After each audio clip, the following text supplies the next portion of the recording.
Boa noite, minha gente! Boa noite a todos e a todas que estão aqui, então, mais uma vez acompanhando no meu canal o podcast, né, sobre a América, a colonização, né, a tal colonização portuguesa na América, principalmente aqui no Brasil, que é o nosso tema, né? Na aula de hoje, eu venho aqui até vocês para tentar contextualizar um pouco mais sobre a colonização portuguesa do Brasil, mas fazendo um outro paralelo, mas dessa vez sobre a América inglesa. A colonização inglesa, né, da nossa América, tá certo? Vamos verificar as principais diferenças entre a América Ibérica, entre português e espanhol também, que a gente trabalhou na última aula, né? As características, que a gente já falou bastante coisa aqui, né, sobre a colonização, né? né? E agora faltava a, a ponta da cereja também, que é o tal da colonização dos ingleses, né? Eles que moldaram, né? Com certeza eles são referência hoje mundial no que fazem e moldaram o cinema, a cultura, né? Levando a hegemonia é, para todo mundo praticamente, né? Isso aqui, por isso que não poderia deixar de passar, pelo menos despercebido entre nossos estudos, o estudo sobre a colonização inglesa aqui também. Muito bem, sem delongas, vamos a começar então o processo então de colonização da América do Norte. Ele acontece de maneira tardia em relação à América portuguesa ou tanto a América espanhola, né? Por isso que ele é tardio. E por que de fato é tardio, né? E o motivo é porque que a Inglaterra teve uma série de conflitos, de questões políticas internas que não favoreceram a sua saída ao mar logo, né, no século XV, como foi o caso de Portugal e Espanha. Então basta lembrar que a gente que, que o processo de formação do Estado inglês ele é posterior a todas essas conquistas, né? A Terra naquela época passou por um processo de crise, na Batalha de 100 anos, que passou por mais de 100 anos, na verdade, que caracterizou o final da Idade Média, foi uma guerra contra a França. E depois da Guerra dos 100 Anos, a gente teve a Guerra das Rosas, né? Que é aquela disputa entre duas famílias ao trono inglês, né? Da família Lancaster e da família York, né? Que fez com que Henrique Tudor subisse ao trono, depois o Henrique VII chegasse ao trono e formasse a dinastia turco do trono inglês. Então era um processo ainda mais lento que a Inglaterra estava passando. Mas, dentro dessa dinastia tudo, né, ainda se lançaram ao mar. Ainda assim, foram colonizar já na segunda metade do século XVI e na primeira metade do século XVII, através do reinado de Elizabeth I, que foi a segunda filha de Henrique VIII, aquele que formou a Igreja Anglicana. Né? Para vocês que não sabem, a Elizabeth I foi a rainha que naquele momento teve um real interesse de uma colonização na América. É um período onde a monarquia inglesa já estava, então, definitivamente consolidada, né? A gente sabe que depois teve conflitos da Inglaterra que vão destituir, inclusive, a monarquia. Mas mais para frente, mas naquele período, eles se consideravam consolidados ao ponto de se lançarem ao mar, né? Sabendo que a Espanha já tinha dominado grande parte do território americano, sabendo que também Portugal, da mesma forma, já tinha dominado da mesma forma também, né? Então restava agora para a Inglaterra ah, pegar o que sobrou nessa América, né? Inicialmente eles optaram também, inclusive, por tentar conhecer a América, colonizar a América através de corsários, assim como os franceses fizeram no começo, né? Não sei se vocês se lembram. Os corsários nada mais são que piratas, só que piratas que são contratados, neste caso pela coroa britânica, né? E depois a gente vai ter expedições de fato no norte para colonizar, buscar riquezas. E atenção, agora é um ponto que as pessoas costumam errar muito, né? Quais são os motivos dessa colonização? Havia um interesse mercantilista na América do Norte? Havia, porque as pessoas têm um hábito de falar que a América do Norte, a colonização inglesa, foi só uma colonização de povoamento. Mas não é bem verdade, não é bem assim. O processo de colonização da América, ou pelo menos os interesses de colonização da América, estão inseridos no processo mercantilista do século XVI e no século XVII, do mercantilismo britânico, tá? O mercantilismo inglês. Então eles foram sim buscar matérias-primas, né? Eles foram buscar metais preciosos, né? A questão é que não encontraram o que queriam, certo? Não encontraram. Então, os planos vão se readaptando, os planos da colonização eles acabam sendo flexíveis dessa forma. Então, havia sim um interesse de buscar metais preciosos, sim, e havia o interesse de buscar riquezas na América, mas até mesmo por conta das questões geográficas deles não conseguiram. E aí a gente vai ter o caráter, sim, o caráter de povoamento, onde boa, em boa parte dessa América, não foi, lembrando que não foi em todo o território, né? Então, eh, pessoas que foram buscar uma nova vida na América, certo? Eles buscaram, né? E se assentaram então na América do Norte, né? Que tipo de pessoas que foram buscar essa nova vida na América? Perseguidos políticos, perseguidos religiosos, ah, marginalizados na Inglaterra, que não viam outra alternativa a não ser buscar essa nova vida, mas principalmente onde a gente costuma dizer no sentido religioso, porque a América, principalmente as colônias do norte, passaram a ser ocupadas principalmente por grande parte de puritanos. Eh, Como eu falei para vocês, a dinastia Tudor, a gente viveu esse processo da criação da igreja anglicana, e aqueles que pertenciam ou tinham outras crenças que não fossem da igreja anglicana da região da Inglaterra, eles acabavam perdendo espaço na Inglaterra. Eles acabavam perdendo espaço, né? Eles acabavam, né? Então vieram grande parte de perseguidos, sim, religiosos, que são puritanos, né? Puritanos neste caso, a maioria, calvinistas, que não podiam viver na Inglaterra sobre os dogmas anglicanos. É claro que vieram também os luteranos, até católicos vieram, mas uma grande maioria eram de puritanos calvinistas. Existiu também aqueles que perderam suas terras na Inglaterra, porque desde a dinastia Tudor, desde esse processo que a gente está falando, houve uma política de cercamento de terra, né, na Inglaterra, onde que a Inglaterra estava cercando terras, expulsando os camponeses que viviam nessas terras para poder criar ovelhas. Se vocês lembrarem, separarem para pensar, a Inglaterra, ela foi uma grande potência na manufatura têxtil e depois vai se tornar a indústria têxtil.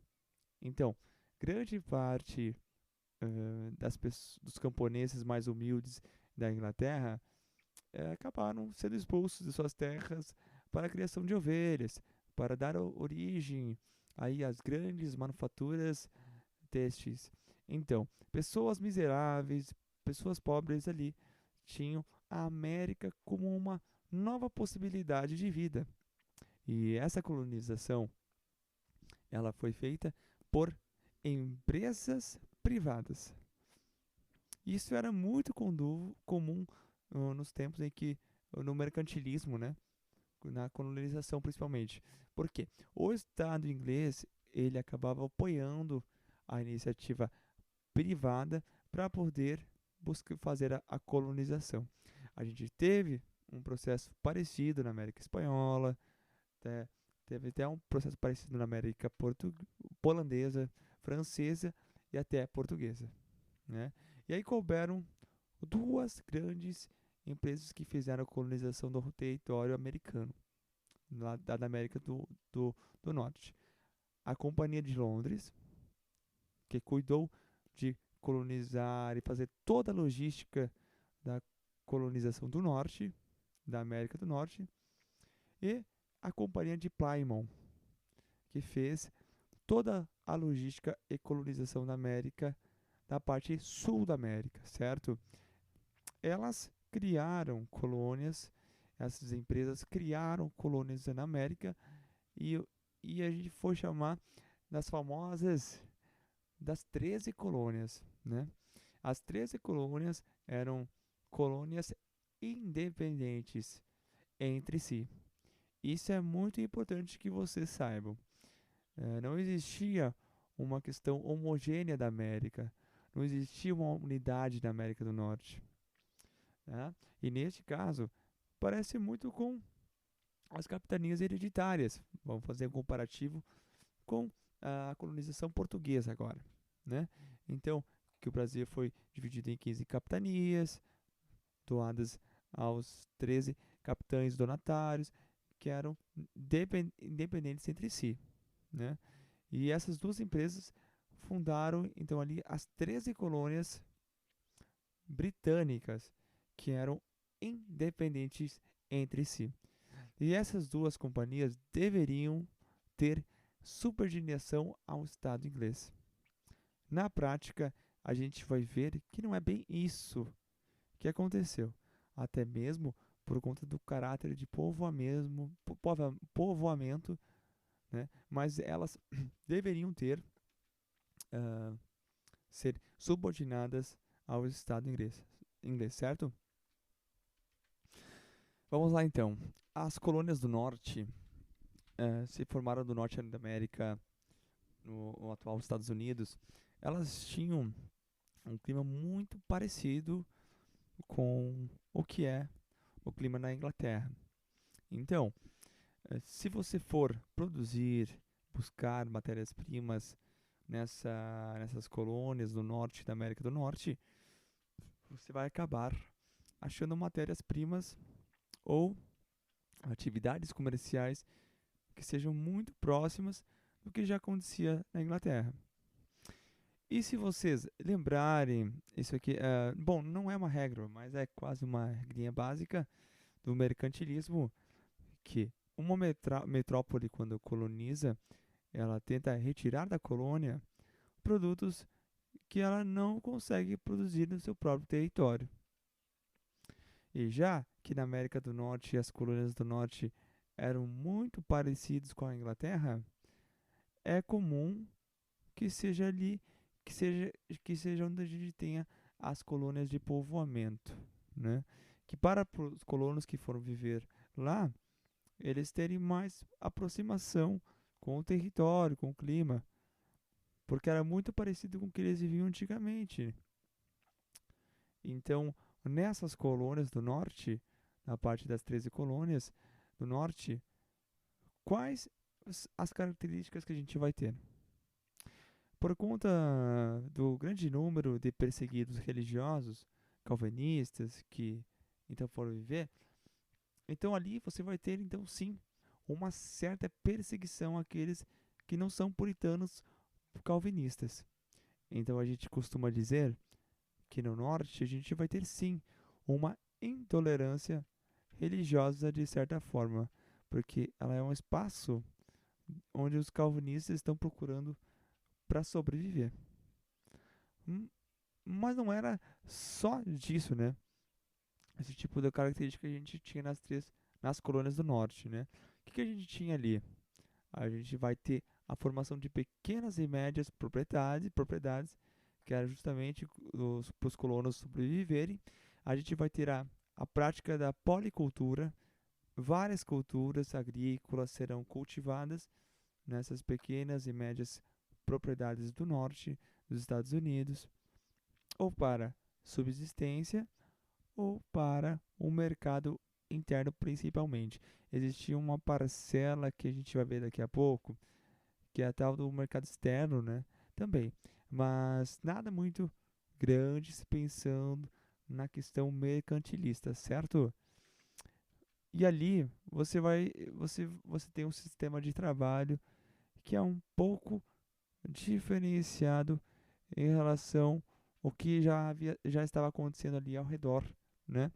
A gente vai ter um processo de servidão temporária, principalmente de colonos que vieram da Inglaterra para a América e vieram sem dinheiro nenhum, eram perseguidos. Muitos colonos que já estavam aqui estabelecidos financiavam a vinda desses colonos que vinham da Inglaterra para cá e para pagar eles ficavam ali por um tempo servindo, servindo aos colonos que já estavam aqui com melhores condições financeiras. Então seria um processo de servidão.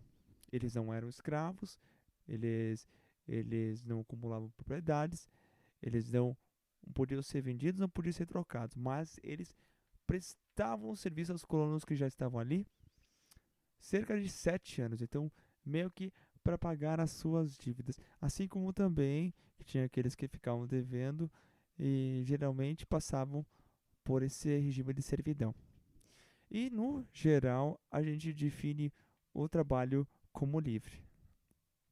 Como assim? As principais atividades que se faziam na América do Norte, nas colônias do Norte, eram atividades livres, tirando os que ficavam servos, viravam servos por um tempo, que passavam pelo regime de servidão.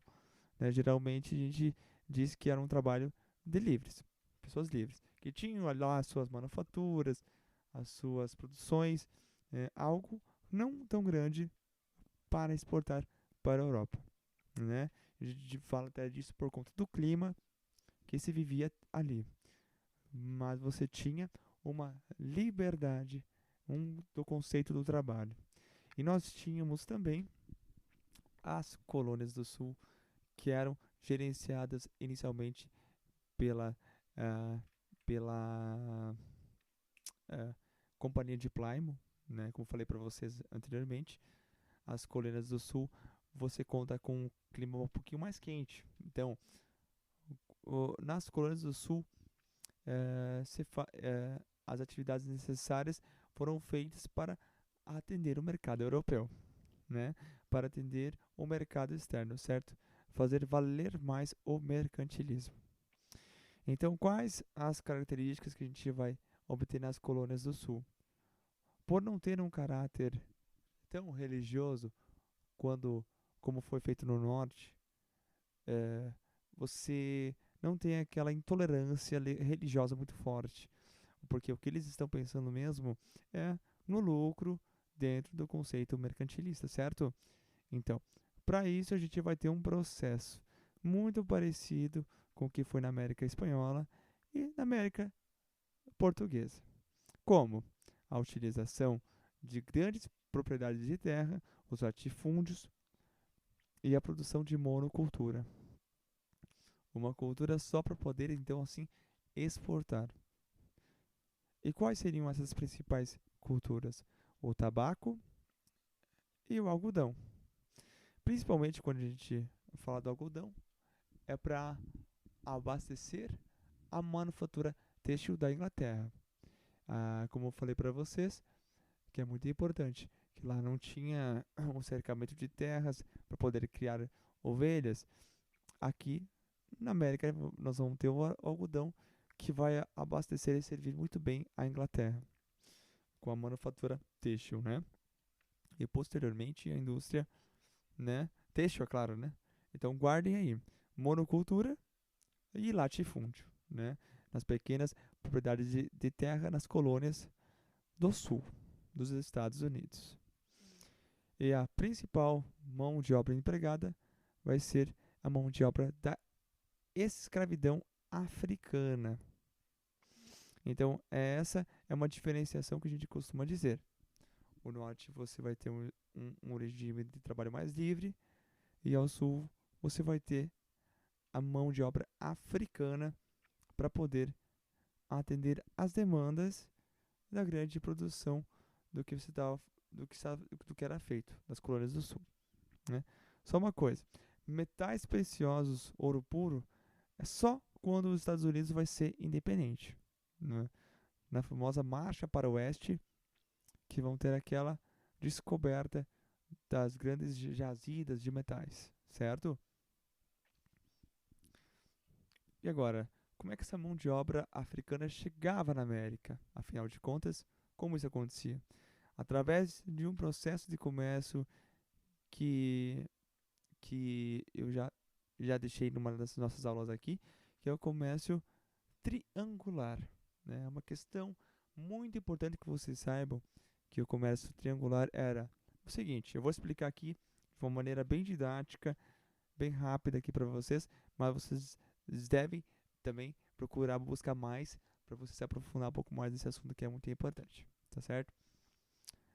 As colônias do norte, inclusive com participação das partes da colônia do norte, que as pessoas acham que eles não usavam escravidão por motivo de uma questão humanitária, e eu falo para vocês que não, que eles não utilizavam por uma questão de foco, né? Costumo dizer isso. Não usavam por uma questão de foco, porque o foco deles era outro. Mas eles se beneficiaram, sim, com a escravidão africana, visto que as próprias colônias do norte, muitas vezes, trocavam com as Antilhas, bens manufaturados que eles produziam por alguns produtos como o melaço, por exemplo, e o rum, né?